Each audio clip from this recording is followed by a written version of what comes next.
Eu vou contar para vocês como foi difícil a minha experiência com essa doença.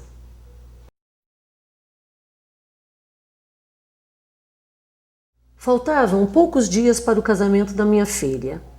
Aquela corrida toda, aquela preparação, eu havia pedido que uma pessoa preparasse uns pratos, porque eu ia receber cerca de 30 pessoas numa chácara. Aí eu resolvi experimentar os pratos para ver se estavam curtidas as conservas, se estava tudo em ordem. Gente, eu acredito que tenha sido um atalho de Deus me fazer experimentar antes da festa aquelas comidas, porque realmente eu pude evitar uma catástrofe. Experimentei um dos pratos à noite. Eu comi a sardinha em conserva, caseira, naturalmente, feita tipo escabeche, e fui dormir. Por volta das 6 horas da manhã, eu comecei a passar mal, tinha um enjoo muito grande e fui me levantar. Eu já estava cambaleando. Eu via tudo em duplicidade, a minha vista secou, a minha garganta. Eu fui pegar um copo d'água, mal eu andava, cambaleava. Eu me sentia como se eu estivesse bêbada. Com muita dificuldade, eu consegui chamar pelo meu filho, porque meu marido estava voltando de uma viagem. Imediatamente ele me levou para o hospital. Durante o trajeto eu vomitei muito. Chegando no hospital, o médico do pronto-socorro deu o seu diagnóstico: crise nervosa. Mesmo meu filho falando que eu não tinha nenhum problema, que eu não tomava nenhum remédio, enfim, que eu havia ingerido algum alimento que estava me fazendo mal. Mas ele fechou no diagnóstico de crise nervosa. E eu só sei que eu ia piorando. Eu ia piorando. E naquela minha agitação, naquele meu desespero, porque na verdade, gente, eu estava morrendo. Eu agarrava ao jaleco da enfermeira, mas eu não conseguia pedir socorro, eu não conseguia expressar, porque a minha dificuldade de fala era muito grande. E o médico, me vendo cada vez mais agitada, o que ele fez? Me aplicou um diazepam, porque ele precisava me acalmar. Realmente, essa medicação piorou o meu estado. E meu marido, chegando ao hospital, vendo todo aquele quadro, ele procurou chamar um médico de nossa confiança. Graças a Deus, porque mal o médico chegou ao hospital, eu tive uma parada respiratória. Fui imediatamente encaminhada para a UTI e entubada. Chegando lá, eu fui assistida por uma equipe maravilhosa, por médicos dedicados e que se empenharam ao máximo para fazer um bom diagnóstico, para descobrir o que eu tinha. Somente após 5 dias de UTI é que os médicos chegaram ao diagnóstico de botulismo e eles me aplicaram o soro antibotulínico. Minha família tomou conhecimento de que a doença realmente era muito grave e longo o tratamento. Providenciaram o cancelamento do casamento. Aparentemente eu estava em coma, mas o pior de tudo é que eu me encontrava completamente lúcida, só que sem condições de me expressar. Eu estava inerte, sequer eu conseguia levantar um dedo. Mas a minha força, a minha fé era tão grande. E eu, dentro daquela minha lucidez que só eu sabia, eu pedi a Deus: eu preciso me expressar de alguma forma, dizer para eles que eu estou bem. E não sei explicar, mas durante uma visita do meu filho, ao acariciar as minhas mãos, eu apertei a mãozinha dele com esses 2 dedos. E ele ficou surpreso: doutor, minha mãe não está em coma. Ele disse: impossível.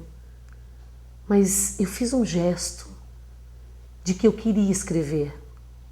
E a partir de então, eu consegui me comunicar durante os 4 meses e 10 dias que eu estive num UTI, escrevendo, com muita dificuldade.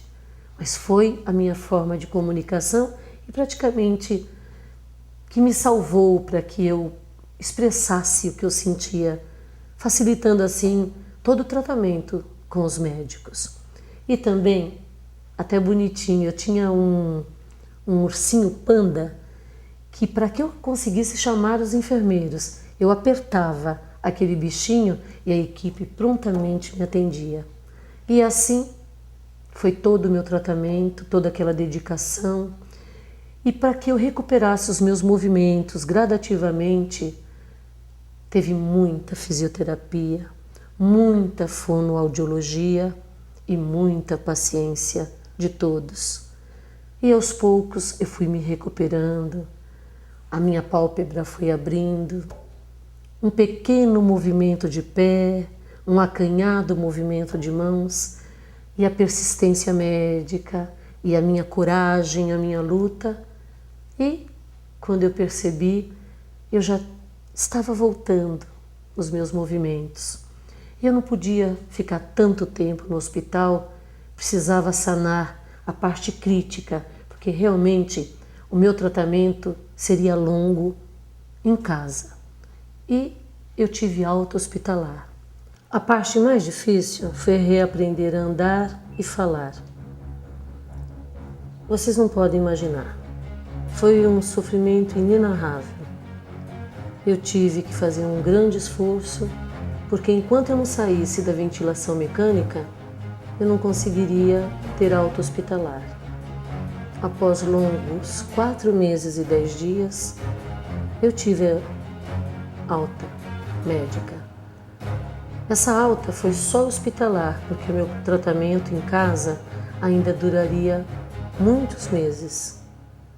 Eu dei entrada no hospital no Dia dos Mortos, finados, e tive a minha alta na Páscoa, na ressurreição de Jesus, que foi a minha também. Essas datas são muito simbólicas para mim, e foi muita alegria que eu pude retornar para minha casa, e aparentemente tudo deveria terminar por aí, mas não foi bem isso que aconteceu. O médico diagnosticou que eu tinha uma estenose traqueal, que é um estreitamento da passagem do ar pela traqueia. Infelizmente, tive que me submeter a uma cirurgia. E ele explicou que essa estenose ocorreu porque eu fiquei muito tempo em ventilação mecânica e não tinha outra medida a tomar a não ser uma nova traqueostomia. O pior é que eu não me preocupei nem com a cirurgia, é que o casamento da minha filha havia sido remarcado e era tudo para mim comparecer ao casamento. Mas enfim, eu estava guerreira até o fim. Consegui fazer essa cirurgia e apenas com 2 dias de saída do hospital eu consegui ir ao casamento e festejar com minha família, com os meus amigos, aquele momento que foi um dos motivos que me fortaleceu para que eu tivesse a minha alta o mais breve possível. Foi uma alegria incomensurável, porque minha única filha, onde era tudo para mim, estar naquele momento tão significativo. Depois disso, eu tive que voltar ao hospital, porque não era só uma traqueostomia o suficiente no tratamento. Eles tiveram que implantar um tubo de silicone e eu tive que usá-lo durante 8 meses. E agora, há pouco tempo, março de 2009, eu pude retirá-lo e a minha recuperação foi fantástica. Foi uma vitória muito grande que eu conquistei. E essa vitória eu posso comemorar hoje aqui com vocês. Eu venci. E essa vitória tem um propósito maior, que é multiplicar conhecimentos. E você pode ser um agente multiplicador. E não se esqueça de viver melhor.